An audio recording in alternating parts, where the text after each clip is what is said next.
Yeah, and so we talked to the attorney from the one that we were supposed to close that, and guess what happened? It's okay. You know what? Don't worry about it. We don't need it. We'll go ahead and close without it. So yeah, just like most things here in Mexico, anything can be negotiated. Again, things that they say are necessary may or may not be necessary, depending on who you talk to. Hey, everybody, and welcome back to our latest episode. Today we have a topic dealing with selling a home in Mexico, right? And for those of you who may not remember, I'm Roddy. I'm Landy. And together with our son, Louie, we share our lives here in Mexico and let people know about the good and bad and everything to expect if you decide to come or live in Mexico. And of course, we always ask if you find value in our podcast. Of course, we appreciate a like and subscribe. Mm-hmm. So with that being said, we'll jump in and talk about first, why did we sell our house, right? So again, those who may have been following our story know that we lived in Queretaro for a while when we first moved to Mexico, and we decided to buy a house, and we actually did an episode on buying a house. We want to sell it because we don't need it anymore, and we think even we just rented, we did rent it for months. Yeah, poor guy. Yeah, but the thing is, in the end, we found that the return on investment part is not good. The HOA also raised up, and I think I can invest the money, which is all the cash there in the house. There's no leverage. We can invest in something else, right, for better returns. So we took our money out, right, again, for better investment. And I think once we decided to move from Querétaro, we realized that when you own a home here in Mexico, or pretty much anywhere, then it kind of feels like you're tied down to that spot, right? Mm-hmm. We still have, I think as people again follow our story, we move around a little bit, and we can be a little spontaneous. And so, not owning a home gives you that little bit more freedom to move around, especially if you're coming to a new country like Mexico, like we are, and you want to explore it. It's one thing to kind of go and visit and vacation there and visit for a short time. It's another thing to live there. Right? Again, you're going to experience things very differently. So again, not being tied down to a home gives you that freedom. And also for the property we bought, it's a beautiful home in a nice condo, but they didn't give us what they promised. The kids' playroom never open. They have HOA meeting literally every second week, but it just didn't solve the problem. They never open it, and the whole neighborhood constantly has the construction going on. Really butts my ear and my mind every time I hear all the digging. Yeah, they're constantly breaking concrete. Right. For what? Not for install any line or water pipes or anything. There was a crack in it. For fixing the cracks. Like small cracks. There are so many more important things they could have been working on. I think at the end of the day, we knew it was the best thing to sell it. So that's kind of what we wanted to focus on more, right? And again, talk more about our experience in selling it and some things you may need to consider if you do buy a house. Again, I think we'd kind of suggest don't buy a house right away unless you really, really, really know you're going to be there for a long term. But what to expect if you do decide to sell a home. Yeah, and also another thing, I'm not suggesting everyone unless you really have a lot of cash sitting around. Right. Because here in Mexico, if you're a foreigner, you don't have your credit, you cannot get a mortgage. Okay. So most of foreigners buy a house here, they put all the cash, no matter from $200K, 300K US dollar. Whatever. Maybe some is less, depends on which city. You say, oh, it's just $80,000. Okay, at home I couldn't even put it as a down payment. Here I can buy a house. I don't have a mortgage. Okay, cool. Right. But for a lot of cases, like in Puerto Vallarta, the houses prices are higher. Like if you really have 200K to 50K US dollars sitting around, sure, you can put here. Right. But I think extra, right? But as you have a mortgage, it's hard to get. Even you get it, the interest rate is super high, between 9 to 13%, as we did our consultation about it. Right. So again, that's what I was going to bring up. Again, the high interest rates if you do qualify for a mortgage. So with that being said, I guess one of the things that people may not expect is that when you do decide to sell your house, it tends to take a little bit more time than in the U.S. Again, we really can't speak to Canada, but we know for sure in Texas and in Houston, houses can be on the market maybe at most a month or two if they're priced right and everything is good. For your good average home, maybe 1 or 2 months, then they're sold. Yeah, maybe 90 days. If you really sit the house on the market for more than 90 days or 120 days, there's something issue with your house or mostly the price. Right. So, even here, if things are priced right and things are and you can kind of see and you do your own analysis, I would almost expect at best maybe 6 months. Right. I was expecting 1 year. Right. And that's, we did hear things about that from other people. Like I said, maybe closer to a year is more average. Like I said, 6 months if you're lucky, and I think you can sell it faster, again, if you're willing to sell it for less. Sure. Right. And again, depending on how long you hold on to it, again, you may not want to drop the price that much, because again, you want to at least get your money back, like was our case, right? We had it priced. I think we ended up selling it a little bit less, but at the end of the day, we kind of broke even, so we got our money back out. I think we made a little bit on top. Yeah. So if you're willing to do that, it'll sell faster, but faster is still 6-7 months, right? If you're not willing to sell it at a discounted price, then I would say expect, give or take a year, right? So again, it's just a little bit more time on average. Again, there are extreme cases. I know, like Bill, he sold his house in the first showing. But he also have a very unique house, and also he listed at a pretty lower price range. Right. And that's exactly it. Was a custom home, right? So I think that was kind of helped for the sale of his house, and I think that was by far one of the big exceptions. That is definitely not the standard rule in Mexico. Right. Now, another thing that people may not know and understand about the buying process is here, when you go look for a house in Mexico, you don't need to show any proof of funds, and you don't have to get pre-approved, which can be quite infuriating and frustrating if you're the buyer. Because in the US, as probably many of you know, most realtors won't take you to see a house unless you've already been pre-approved by a mortgage lender. Because again, they don't want to waste anybody's time. Right, or they just let you go to check the open houses. Right, at best, if you want to go by yourself. Here, they don't do that. Here, pretty much, you can go start looking at a house, and I think I can afford this house or these prices, and people will go start to look at them, and realtors will take to go look. They even give an offer. They even make offers. Yeah, that's right. They make offer, but they don't even have a proof of the mortgage letter. Right, and so that can let, oh, we got an offer. Okay, so it'll take about maybe 2 or 3 weeks for them to get pre-approved. And I think that happened to us twice. I know once for sure. I think maybe twice. But again, here they won't take the house off the market. They just say, we have an offer. Do you accept at this price? And then they'll go through and see if they get qualified. And again, so that process takes a couple of times. You do leave your house in the market, of course, to entertain other offers that may come in. But again, like we said, at least twice, both the offers that came in, both those people weren't approved for the loan. So again, it's just a very different way of dealing with. So kind of like a lot of things in Mexico, it's a little bit slower, even the process and the approval process. It's a little bit frustrating because you think you got an offer, you think, okay, it should be okay, and then, oh, no, it didn't get approved, right? So that's a little bit frustrating. What else? And I think here, because in Mexico, they don't have the MLS, which is the multiple listing system in the US. So here, even the house on the market, sure, they posted listed on multiple, even includes Facebook marketing places, but still, lots of time people couldn't find your house online. Right. So they do work with realtor. They may have their own WhatsApp group, the realtors community, to share the listing. Right.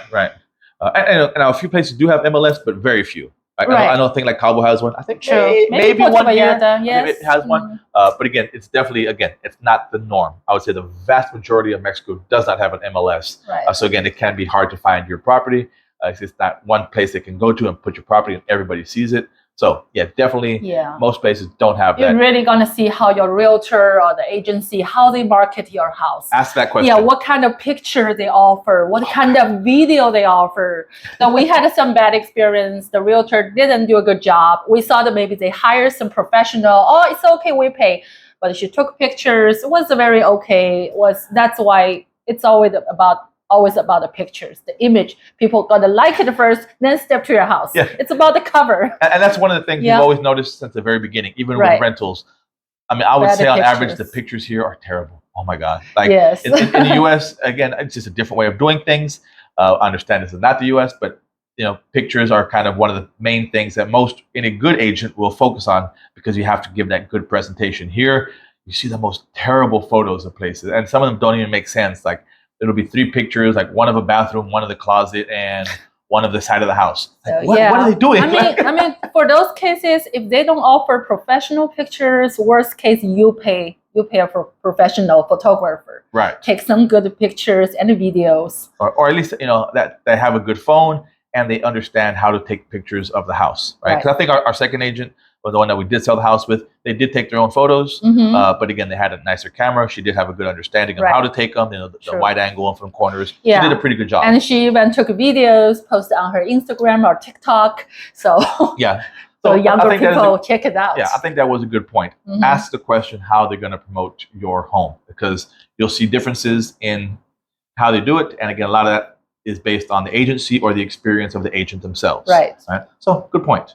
Now, a few things that once you do finally have the house, a price accepted and an offer, is what you're going to need during the process of selling. Yeah, right? I think the thing is, it's Mexico. They don't tell you everything on one email, one message, one letter. They tell you, like, they told us something, we prepared, then all of a sudden, oh, we need something more. Maybe because we are foreigner here, so sure. the documents they need are kind of different. But still, we feel very annoyed. And frustrating. Yeah, constantly need something, especially they ask me for my birth certificate. Right. And somehow I couldn't find it. Yeah, and they want the original. They wanted the original too, right? They wanted the original. And then they want it translated. Yeah. And they also want, do they want them apostilled also? Yes. But luckily for us, because we got a lot of our stuff apostilled when we got residency, like I got mine, and I attached Landy and Louie to ours, we already had a lot of that paperwork done because we had to do it. Or else we would have had to have gone back to Texas to get like our marriage certificate, birth certificate apostilled before you bring it here to have it translated. And I was looking for my birth certificate thing. I thought, when we apply for the residence card, so everything should in the file. But I couldn't find it, include Rod's birth certificate or the parcel things. And I said, where are they? And we even called the translation company, like maybe you have something in your email or in your firebox. Right. And they said that no, they never translated that for us. Right. Then we realized that when we applied for residence card, they didn't ask for it. Right. But for selling a house, they need it. I was very confused about that part. And again, it's just, in our minds, doesn't make sense. Why do you need a birth certificate to sell a house? Yeah, then I figured out some people actually answered my question. They said a lot of are fake. Or fraud. Fraud. So they're not me, not Rod, but they pretend they are us. So sell it for the money. So they had those cases before. That's why they are very strict with it. And that's for a lot of documentation. Okay, makes sense, right? So you're going to need a lot of documents to sell your house, and then of course you're going to need your Mexican documents as well, right? You're going to make sure you have to have your RFC, which again now is required. When we first became residencies, having your RFC was not required. I tried to get it once, and I even went and had my appointment, and they didn't give it to me because we weren't technically working here. So they said, no, we're not going to give you one. And then so when it came time to sell my house, but I know you need your RFC, your INE to sell the house, or else they're gonna tax you, or you can't sell it. And so then now that was another thing that made it more stressful. I had to run, and we had to go get our RFC. I had to make the appointment, which is a whole extra process. But luckily that didn't take very long, and we got appointments pretty fast, pretty quick, and day in day out, right? Yeah, and on the same day we got it. Right. But it's still extra time, the whole half day time. They said if you don't have it, once the money you transfer back to Canada, US, you're gonna pay a huge amount, which is the total sale price, 35% of it. Right. Not the appreciation part. Because that's what we heard at first. Right? At first we thought only the appreciation. We're like, well, appreciation will be not very much, so no big deal, whatever. And then they said, no, that's part of it. But if you move it out, then they tax you at a big percentage, and we're like, okay, let's go get it. Yeah. Now, we had to get our RFC, and then the one that really made the difference was called the Constancia Fiscal. Right. That's the one. That you need to show proof, that you were in the house and it was yours. Again, I'm not 100% sure what it does or how it helps the process, but I just know if you sell your house, make sure you have your Constancia Fiscal. That's the one that's going to help you not pay the high percentage of tax if you have to move your money out of Mexico. And again, luckily the process wasn't that long. Just like kind of the theme of this, it was just frustrating and annoying, for the whole process. There's a lot of little things that kind of came up during that time. And one more thing we have to mention here. So come back to the birth certificate story.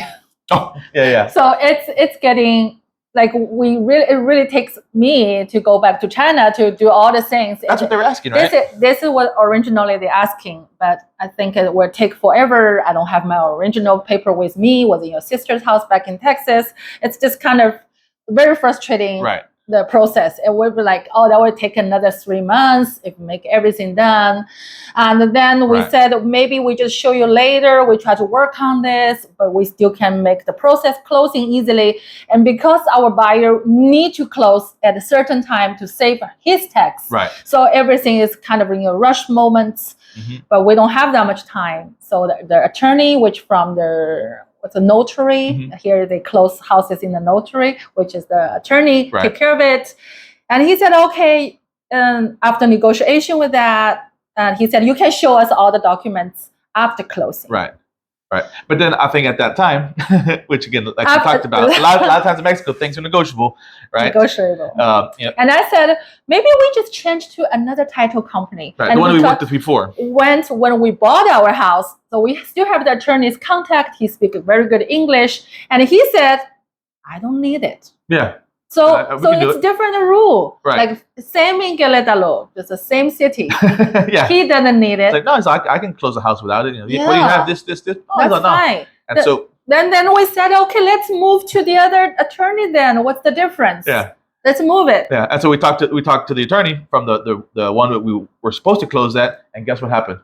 It's okay. You know what? Don't worry about it. We don't need it. We'll go ahead and close without it. So yeah, just like most things here in Mexico, anything can be negotiated. Again, things that they say are necessary may or may not be necessary, depending on who you talk to.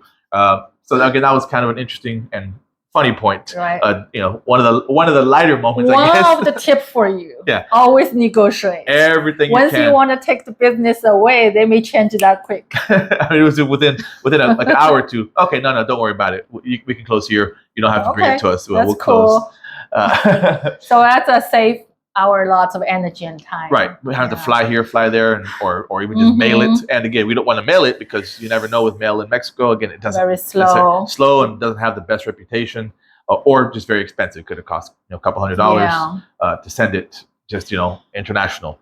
We didn't want to deal with that. So it was a good thing just to make a quick phone call, then let the other attorney know. He said, "Don't worry about it," and we were able to close the house. Yeah. So from the offering to closing, it's supposed to be quicker, but of course it's getting a little bit slower. Before they said the cash offer, so we'll be closed. Maybe can you close in 14 days? Sure, we want to close as soon as possible. Right. But I think in the end, maybe like a 35 days, somewhere there. Right around a month. Right, about a month's time. Which is not terrible. Again, if you're back in the U.S. and you're going to take out a mortgage, it takes about that same time anyway. We thought because cash offer quicker, but like we said, it takes longer. All the little things that we weren't expecting that started popping up. So again, if you're a foreigner and you're looking to buy a house and then sell it, just be prepared for a lot of little things that are probably going to pop up, things you don't even expect, like birth certificates. Yeah. And again, apostilled and translated. You may need to fly back home for taking care of those. Right, which again is going to be an unexpected expense you may not be ready for. Right.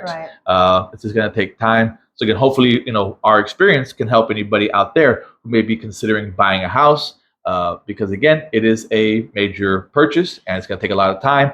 And then on the flip side, if you ever decide to sell it, and also for the appreciation tax. Here we have to mention that if you own the house for a while, the house appreciated pretty well, but when you sell it as a foreigner, you're gonna pay 30% on the appreciation part. Right, only on the appreciation. Right. But again, you can avoid it. You can. What's the word for that? You don't have to pay for it. You can avoid the appreciation tax, but you have to show proof. You have to live there at least 3 years and have your name on some kind of the tax ID, like when you pay your taxes. Again, you have to have proof, for 3 years that you live there, right? Right. And where you pay the tax. And again, without it, they'll still make you pay the tax, but again, you have to be there 3 years. 3 years, minimum. And living 3 years. Not if you rented the house during the 3 years. After 2 years, you lease it. No, then it cannot become Right. Then you're automatically disqualified, and you have to pay the appreciation tax. Right. Right.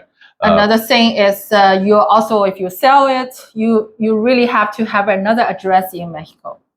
But that's what I understand. But it's okay. You can rent another place. Oh, right. You need to have another Mexican address. Right. Again, where you're staying, right, at that time. So that was something we weren't expecting. Right. And also for lesser price. And also about exchange rates. Right? Yes. You have to watch out of that. Right. I think luckily we sold it at a good time. That's when we sold it when the peso was going up in value and the U.S. dollar was dropping. So for selling it and transferring the money back, it was actually a good time. Right. But if the opposite, you may lose money on that, right? Because again, depending on what you want to do, if you're going to keep your money here in Mexico, then it doesn't matter. But again, you have to watch the value of the peso and dollar when you're buying or selling. I think we kind of weighted both sides. I think when we bought it, we bought it at the good time, right? Because the dollar was high. And then when we sold it, the dollar was lower. So that's why we could drop the price a little bit. Yeah, and still be okay. So just expect that. And I think also a lot of times when they are selling you the house, they're going to promise a certain amount of appreciation, right? And I think this kind of goes along with what we said is, again, appreciation only counts until the day you sell the house, right? Because what they say and what the reality is are going to be two different things.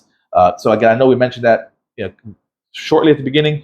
But don't go based on their numbers because, again, unless you're really okay with waiting a long time to sell your house, depreciation may not be as much as you think. So you just may want to take that into consideration when you're buying the house. And when we were selling the house during the process, our realtor told us another story. She said, it's better you sell your house as soon as possible because they heard some rumor about the land ownership. Oh, right. So that's something we never thought about it.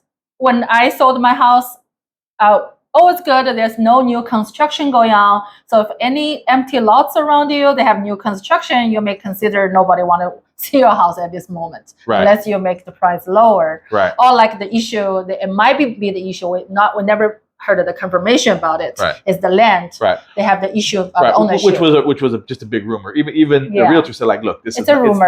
It's not substantiated. It's just there's nothing true about it. But people will use it to negotiate against you. Oh, we heard that this is happening, and so they'll offer you a low price. They don't even want to buy it.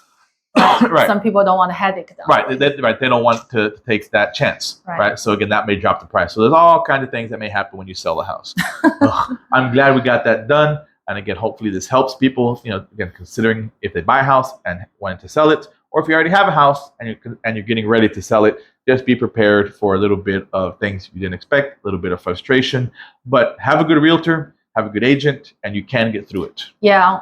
We don't want to say don't buy a house here, don't invest in Mexico. No, that's not the whole point. Mm-hmm. The point is for us, I think so far, we don't think about want to buy another house here. Not for a while, right? I think just rent a place is just so much easier. You don't want to be stuck. Like we heard the other day, I talked to a couple, they bought an apartment here, and they found out there's a hospital nearby, and at 2 o'clock in the morning, there's the ambulance. Yeah, it's kind of an annoying thing. But once you own the place, now that's yours. You're stuck there unless you want to change location. But if you rent, that's easier. After months, even you lose deposit, you move on. Right.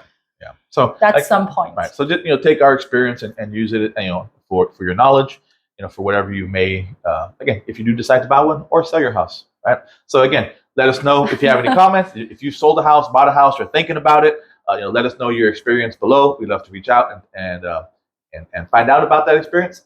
And thanks for joining us again today. We'll talk to you soon. See ya. Bye-bye.